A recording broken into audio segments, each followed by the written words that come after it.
কবি জয় গোস্বামীর লেখা কবিতা মেঘবালিকা। আমি যখন ছোট ছিলাম খেলতে যেতাম মেঘের দলে। একদিন এক মেঘবালিকা প্রশ্ন করল কৌতূহলে, এই ছেলেটা, নাম কি রে তোর? আমি বললাম পুষ্মন্তর। মেঘবালিকা রেগেই আগুন, মিথ্যে কথা, নাম কি অমন হয় কখনো? আমি বললাম নিশ্চয়ই হয়, আগে আমার গল্প শোনো। সে বলল শুনবো না, যা, সেই তো রানী, সেই তো রাজা, সেই তো একই ঢাল তলোয়ার, সেই তো একই রাজার কুমার পক্ষীরাজের, শুনবো না আর, ওসব বাজে। আমি বললাম তোমার জন্যে নতুন করে লিখবো তবে। সে বলল সত্যি লিখবি? বেশ, তাহলে মস্ত করে লিখতে হবে, মনে থাকবে, লিখেই কিন্তু আমায় দিবি। আমি বললাম তোমার জন্য লিখতে পারি এক পৃথিবী। লিখতে লিখতে লেখা যখন সবে মাত্র 2-4 পাতা, হঠাৎ তখন ভূত চাপলো আমার মাথায়। খুঁজতে খুঁজতে চলে গেলাম ছোটবেলার মেঘের মাঠে। গিয়েই দেখি চেনা মুখ তো একটিও নেই এই তল্লাটে। একজনকে মনে হলো ওরই মধ্যে অন্যরকম। এগিয়ে গিয়ে বলি তাকেই, তুমি কি সেই মেঘবালিকা? তুমি কি সেই? সে বলেছে মনে তো নেই, আমার ওসব মনে তো নেই। আমি বললাম তুমি আমায় লেখার কথা বলেছিলে। সে বলল সঙ্গে আছে, ভাসিয়ে দাও গাঁয়ের ছিলে। আর হ্যাঁ শোনো, এখন আমি মেঘ নই আর, সবাই এখন বৃষ্টি বলে ডাকে আমায়। বলেই হঠাৎ এক পশলায় চুল থেকে নখ আমায় পুরো ভিজিয়ে দিয়ে অন্য অন্য বৃষ্টি বাদল সঙ্গে নিয়ে মিলিয়ে গেল খরস্রোতায়, মিলিয়ে গেল দূরের বেলায়, দূরে দূরে। বৃষ্টি বলে ডাকে আমায়, বৃষ্টি বলে ডাকে আমায়।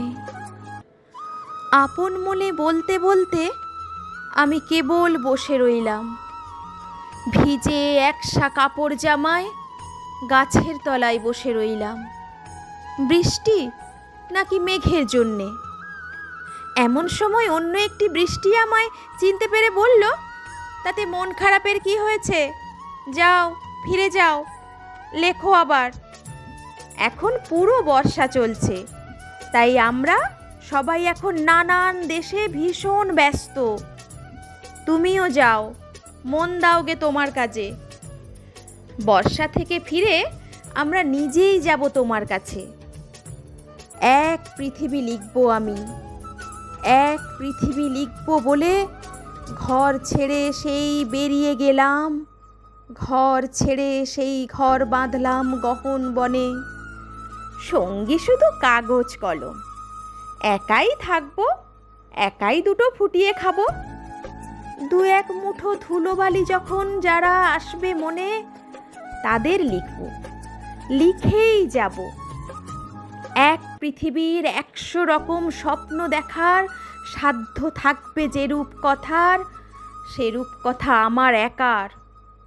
ঘাড় গুঁজে দিন লিখতে লিখতে, ঘাড় গুঁজে রাত লিখতে লিখতে, মুছেছে দিন, মুছেছে রাত। যখন আমার লেখবার হাত অসাড় হলো, মনে পড়ল সাল কি তারিখ, বছর কি মাস, সেসব হিসেব আর ধরিনি। লেখার দিকে তাকিয়ে দেখি এক পৃথিবী লিখবো বলে একটা খাতাও শেষ করিনি। সঙ্গে সঙ্গে ঝমঝমিয়ে বৃষ্টি এলো খাতার উপর, আমার আজীবনের লেখার উপর।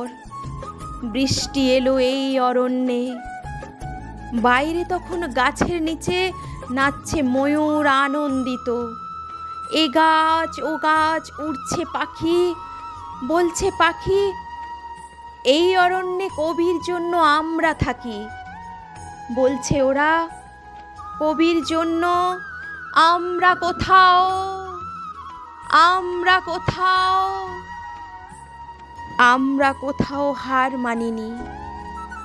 কবি তখন কুটির থেকে তাকিয়ে আছে অনেক দূরে, বনের পরে, মাঠের পরে, নদীর পরে, সেই যেখানে সারা জীবন বৃষ্টি পড়ে, বৃষ্টি পড়ে, সেই যেখানে কেউ যায়নি, কেউ যায় না কোনো দিনই।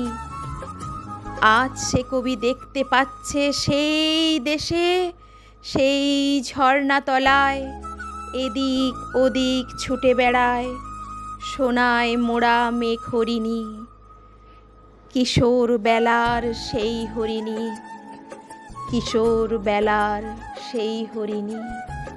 নমস্কার।